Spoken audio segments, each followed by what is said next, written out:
Yes, Sergeant Martinez. Hello, Sergeant Montanez. I had a question about the complaint process. Yes, Um, sir. I got a form here, and Uh-huh. I'm not sure if you have the form in front of you too, so that way I can you can see what I'm. Yeah, I don't. Normally you get those from the lobby. What part were you asking about? Let me see if I can recall. So this complaint form that I picked up, uh, it doesn't look like it needs to be notarized or sworn to. Is that correct? No, it's just normally just a written.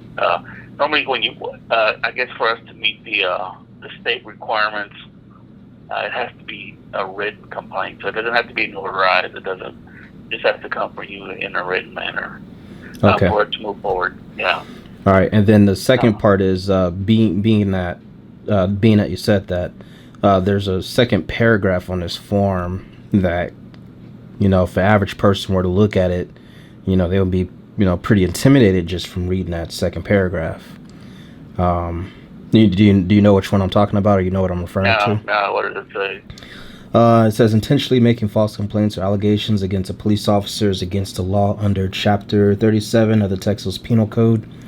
This information is not intended to intimidate the complainant or any witness, but it is provided to avoid retaliation against deputies and or staff. A person who commits Wow. this offense can be charged with crimes ranging from Class B misdemeanor to a third-degree felony. Punishments can range from 180 days in jail to 10 years in prison, and a fine not exceeding $10,000 if convicted. Yeah, and it's just going at kind of like a false report. Literally, I mean that's what it comes down to. There's not a specific, uh, but yeah, I mean that's just for folks who kind of are, because we've had it to where people have kind of stretched this stuff to help somebody else out that's in jail or something like. But it doesn't come out. It doesn't happen very often. But yeah, I think that's just to make sure that, because we also get a lot of folks who just kind of bring in some crazy stuff, allegations, and it's not pinpointed at a certain deputy, not trying to cover up any deputy, but just stuff that kind of, hey, this is kind of a true form here, so kind of to try to keep it professional, because a lot of folks will abuse that stuff, but I don't think. Yeah, you should, if you have something where legit something happened, and normally even if you don't do it in writing, if we have information that one of our officers did something illegal or something that violated our policies, we don't need that in writing, because a lot of folks want to stay anonymous, and if somebody's breaking the law or somebody's doing something against our policies, we still look into it. We get as much information that we can from you over the phone, and whether it's an incident or it's something that an encounter with a deputy. Yes. That's So I guess the biggest concern is, if an average person was looking at this form and they were to want to file a legitimate complaint, however, let's say they just didn't have physical evidence, but they are describing a situation that they were, involved with the deputy. hmm The part is intentionally making allegations. I think intentionally, I think that like you would have to prove intent, right? well, not necessarily on a criminal charge, yes, but if first thing we do, you file a complaint, whether it's a phone call or where it's in writing. We do our part, and we get the incident, time, the location. Of course, body cam should be in play because it's per policy, and we start pulling all that stuff. In-car videos if there was, but for sure body cam. And we start doing our part. It doesn't have to be the element of a crime. It could be, like I said, anything immoral, or just something that to concern protocols or policies. Well, I'm referring to the intentional part, as far as like if a person is submitting this form to your department to investigate, and let's say you found that the allegations were unfounded, would, in that situation, would that person be subject to these, penalties? Oh And that, no, no, no, no, no. No, it's unfounded. I mean, we've had it to where they call a complaint on something that they believed an officer didn't do their part, and it's just miscommunication, or but it's normally not. If the officer's found innocent, then there's somebody else to blame for it. We don't flip flop and turn it on the complainant. but that's Of clear. course. But that's clearly what that second paragraph pretty much says. Like, that's why I was saying, like, would you have to prove intent at that point when you find the complaint is like unfounded? Because I think what your department or what any law enforcement agency, as far as the Texas government code for accepting complaints, that's going to be 614.022, and it pretty much states the two requirements for accepting a complaint from any head agency. It just has to be in writing, and it has to be signed. Those are the two only requirements. Yeah. And then I guess what you're getting here at chapter 37, I'm not 100% sure, but I think that might be filing a false report or perjury. Yeah. But this is not what this form is. Perjury is under oath, but let me see what chapter. And I want to say that the only thing that I could think of is probably going to be false report, and then filling out, because it's a true form. It's a government document, So you, and it's no different than if I went on the road and gave you a statement and you falsified some information that said I could use that statement against you. It's no different here, that I could use this statement against you, even though it's not notarized, or so that's where if it's false information. Right. But I'm just saying, like, just from the average person reading this, you can see how it would kind of, dissuade or discourage them from trying to fill out a legitimate complaint, because they're not sure if the investigation is going to be fair if it's without evidence they're submitting. So at this point, if there was no body cam footage, if there was nothing but the officer's word versus the complainant, it would put that person in a tough position when they try to submit a complaint. Yeah, and I could see where, but I don't think we work that way as far as now if somebody comes out and says, hey, there's a sexual assault, and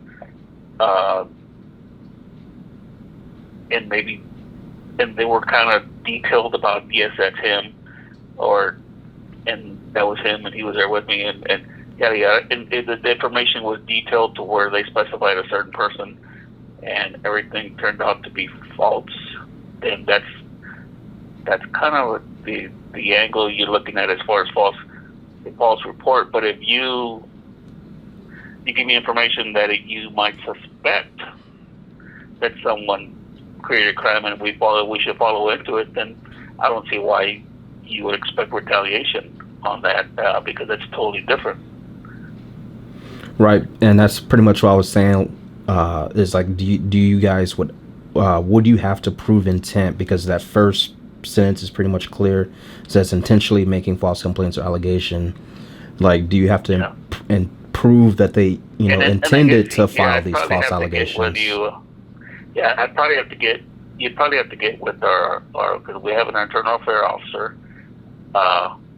Normally, my part is I'll take the information down if he has a complaint for an officer, and I'll get the information down. I'll gather video if there is any video, and then I'll get him the information. If you want to speak to him and kind of break this thing down to where it works out for you, I can get you to him. It's Lieutenant Mark Long. Mark Long? Yeah. Okay. Lieutenant Mark Long, and then that's who you would call. You call the same number you called. I assume you probably called the main office, and just ask for Lieutenant Mark Long, and he handles all our internal affairs, and he handles all our investigations when it comes to complaints.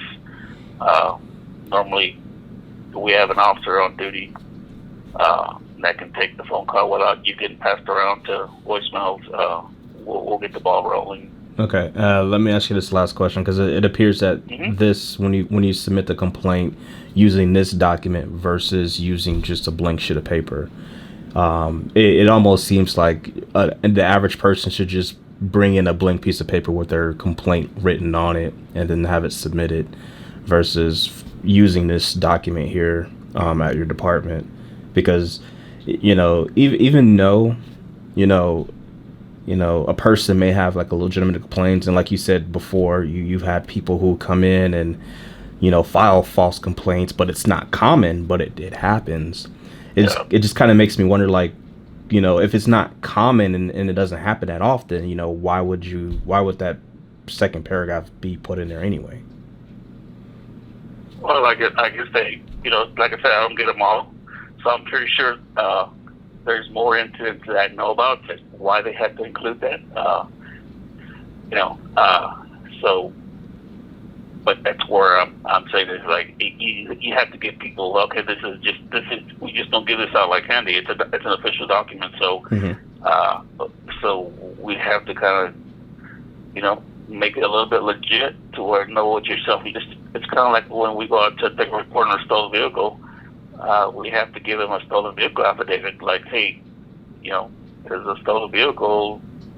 50% of the time, it's a civil matter, and it's a pissing contest between people, and somebody wants to file a report on a vehicle that was stolen that really isn't stolen. So we have to give them the affidavit to where, hey, if come to find out that this is just more of a personal vendetta than an actual stolen vehicle report, then yeah. No, I understand what you're saying. I understand what you're saying, because that seems more like, civilian against civilian, type of, crime or whatever. But we're talking about, civilian against a deputy or an officer who, it doesn't have to be necessarily criminal. It could be administrative. And, it doesn't, things of that nature. But that's the thing. Like, it could have been like, hey, this officer said something to me that I felt was inappropriate. And then the officer could turn around and say, no, I never said that. And then at that point, it'll be, that person's word against the officers. But the thing is like, going into that, knowing that, and then they read the second paragraph, they're going to be like, well, what's the point? I mean, the situation's already over. It's already done. And, if I fill out this complaint and I submit it, in the back of their head, they're going to be like, what happens if that officer gets that complaint? Because the next section under 614 states that the officer that you're filing a complaint against gets notified and they receive a copy of that complaint. You see what I'm saying? Yeah. So and they get a formal. Yeah, they get a response. I think they get 5 days to respond to the complaint. Right. And to me, I kind of feel like, the average person, I'm not the average person when it comes to doing this type of stuff. It's just the average person's not going to know that. They're going to be like, well, there needs to be some sort of accountability. However, going forward, looking into that, when they read that second paragraph, maybe this person had all the best intentions, but it was unfounded. But they have this thing in the back of their mind saying, this could be a punishment that I could be facing if my complaint's not founded. So why should I submit it anyway? Well, yeah, and that's something that you're probably going to have to get with our, because he also writes our policy, so that might be something he might be able to explain to you why that was included. And he said it was Mark Long is the person Lieutenant Mark Long, yes. Lieutenant Mark Long, and he's the head of Internal Affairs? Yes. Okay. I might have to follow up with him and get more details about this, because honestly, it does seem intimidating from the average person. Yeah, and I can see your concerns if you're reading into it, and of course you have to trust that we're not going to retaliate, and the officer, and then if you do have some type of retaliation, of course we would trust that you would contact us back if you were a on the other side of it, and we would handle it just like we've handled all of them. So, we're not here to protect anybody. If somebody's in the wrong, it normally gets handled. Understood. All right. Well, I don't want to keep you long. That was pretty much just some of my concerns. I'll follow with Lieutenant Mark Long here the next couple of days involving this document. No And problem. I'll go We'll from just there. like I said, call us back if you have any more questions. Or you want to stop by and talk to him, I'm pretty sure he'll be open to it. All right. Sounds great. All right. Thank you for your time. You have a good one. Man, be safe. Bye-bye. Bye.